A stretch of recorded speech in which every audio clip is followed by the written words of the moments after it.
Hello everybody, and welcome to my crappy review of Star Wars Jedi Fallen Order. Hi, my name is Karina. I am an artist and a game player because I've got no life. It's great. And if you're wondering about my Star Wars knowledge credentials, here they are!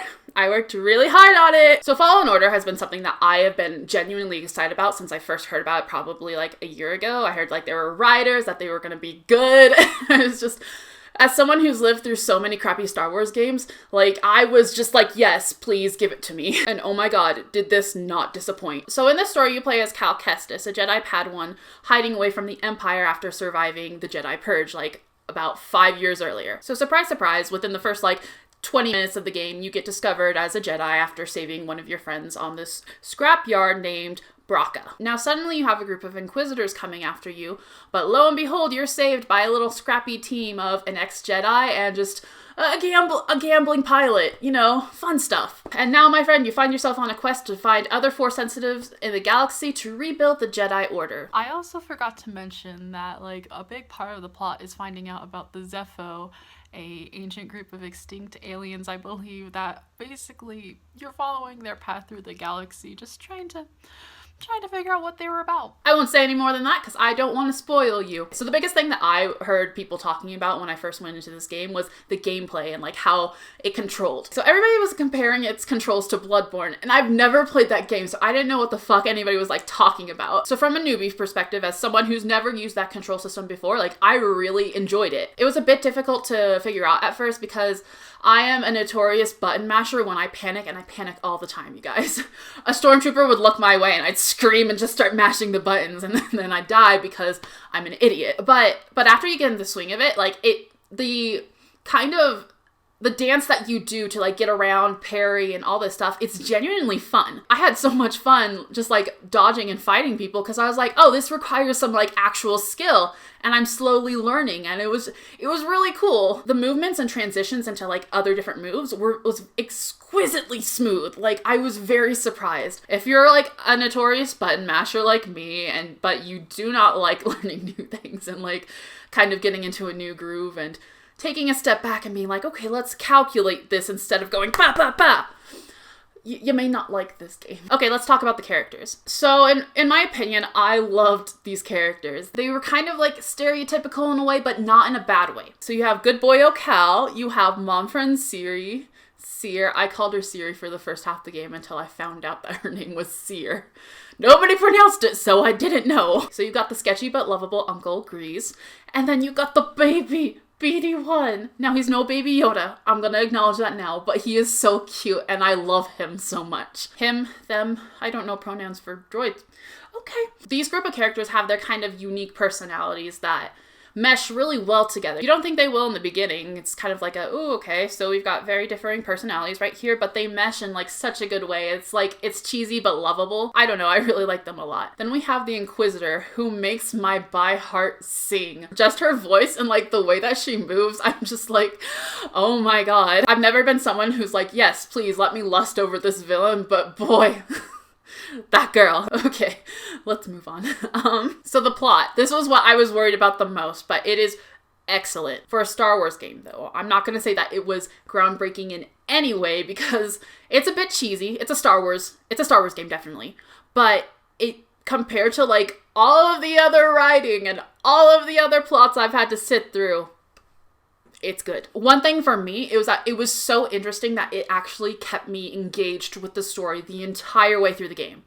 I am someone who notoriously does not finish games because I get so bored with them. Like this baby here. It's not a bad game, but I've stopped playing very quickly because I was just oh, I'm bored, and oh, hey, Kingdom Hearts 3 came out. Let's go play that instead. So it was very refreshing to get a game where I was just I have to see this through, and I played through it within a week because I was so into this game. And now it's planet time. So in this game, you travel to a lot of planets, which is amazing. It's a lot of exploration, a lot of looking through these worlds. You find extra secrets, extra storylines that kind of tell stories of their own through Force echoes.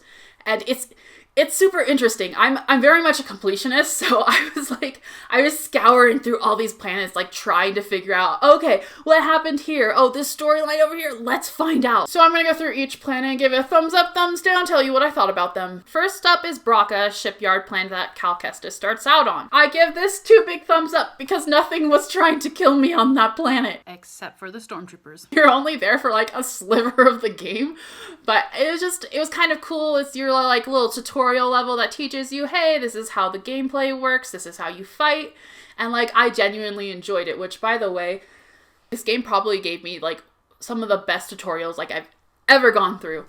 That didn't actually feel like a tutorial. It was like it taught you as the game went on, which I appreciate so much. I hate tutorial levels where they put you just in an arena and they're just like, okay, learn all these things now, go. And it's annoying. So next up is Bogano, which gets 20,000 thumbs up because of the Boglings. The Boglings are so cute. They're like freaking Eevee, like little Star Wars aliens, and they're adorable. I love them. This is actually the first planet that you visit, and it's relatively peaceful besides like the wildlife that wants to kill you, but of course, it's a game. All the wildlife hates you there. So you get to explore, kind of learn more about the Jedi Endo Cordova who is living there. Also, you get to meet my friend Ogdo Bogdo, which I got killed by many times in order to get this chest, which I wasn't even able to open. Halfway through the game later, I got there and surprise, it is this ridiculously pink poncho. Which, by the way, the ponchos, I love the ponchos. I'm a poncho fan, pro poncho. But this poncho was unwearable. I am an artist, I have aesthetic standards, and this did not meet it. I'm not here to be random Hello Kitty in the middle of this beautiful land. I want to look majestic, not like my preteen fantasy. Alright, next planet is Zepho. There are so many thumbs up to be given to this planet. It is so big. It was honestly my favorite place to explore because there's so many places you could go. There's so many different stories you could find, say about like Imperial Officer Crane who was stealing away different artifacts that they were finding on this planet. There was a Force Echo story about the escape of a family, which later you find out that the mother did survive along with the child, and because you meet her on Kashyyyk, which I don't think anybody has recognized yet. I don't know. I haven't been watching other people's like little reviews of this. I shrieked when I saw her name because I was like, she lived! She lived! Honestly, my favorite kind of like side story exploration place was the Venator, which was the crash site of I guess it's called like a Venator class like starship for the Republic. Basically, you're exploring this crashed ship and finding out the story of a Jedi Padawan looking for his master as Order 66 has just been given and everybody's trying to kill him. Oh my gosh, it hurt my heart, but it was really, really fun to like explore and find out stuff about. Kashyyyk. I'm giving it a thumbs up, even though everything on that planet tried to kill me. I had the wildlife tried to kill me. I had the plants try to kill me. I even had the flowers following me around like creepy stalkers trying to kill me. I did not enjoy going on that planet. Even though, like, I made a bird creature friend, which I was like, yes, majestic. Even though I made this bird creature friend, I was still, it was still a lot. Alright, next planet is Dathomir. I am giving this a grudging 2 thumbs up. Dathomir is an amazing planet. I'm going to start off saying that because this planet scared the living shit out of me. I am not a very brave person, and this planet is very terrifying to me. Don't get me wrong, I loved it in like the Clone Wars series. Like, I was just like, heck yes, give me those Night Sisters. But boy, playing through it, exploring this like seemingly abandoned planet, like, I was a scared bean. The spiders and the little like mini rancor creatures are just like trying to kill me and like jumping out of nowhere, scaring the living crap out of me. And it's just, it's hard. It was hard for my poor little heart. But moving past that, aesthetically, like this place is amazing. It's an artist's wet dream. It's great. You have different environments with this one, like relatively it's pretty small like area, but like there's different levels to it. Again, you've got some cool characters to meet. You have Night Sister Marin, who just once again makes my heart sing, Star Wars, stop it! Then you've also got creepy hobo man in a robe where you're just like, oh my god, he's going to murder me if I turn my back to him, which, oh fuck. My family's home. Yay, this isn't going to be awkward at all. But yeah, even though Dathomir scared the living crap out of me, I genuinely liked it. It's beautiful. That's why I tell myself, it's beautiful, it's beautiful. I probably do not want to go there again. So the last planet I have to talk about is Elam, where generally Force users go to get the crystals for their lightsabers. It's not a big planet, but it's so cool. Yes, I had to include that pun. So going back there gave me heavy flashbacks from the Star Wars Clone Wars series. It's literally the same doorway that you see in the series, and it's so cool. I don't know how it matches up like any other like way, but it was really cool to see that again, and just like it was a callback to that series, which I was just like, heck yes, because it's so it's a good series. Now there's also a last place to talk about. It's kind of a really spoilery thing, so I'm gonna leave it out. It's basically the final level, final place you go, and like to talk about that would bring up like, okay, what happened in the end of the game, which I'm not telling you about. Yep. But yeah, my overall opinion for this game, it is a good game. I really had fun, and I was really surprised it was actually good. After years of playing Battlefront and like old Knights of the Old Republic games, like I'm glad that I finally got like a newer game that I genuinely enjoyed. So yeah, if you like Star Wars and aren't super finicky about controls, I think you are genuinely gonna love this game. All right, thank you so much, and I will see you guys next time.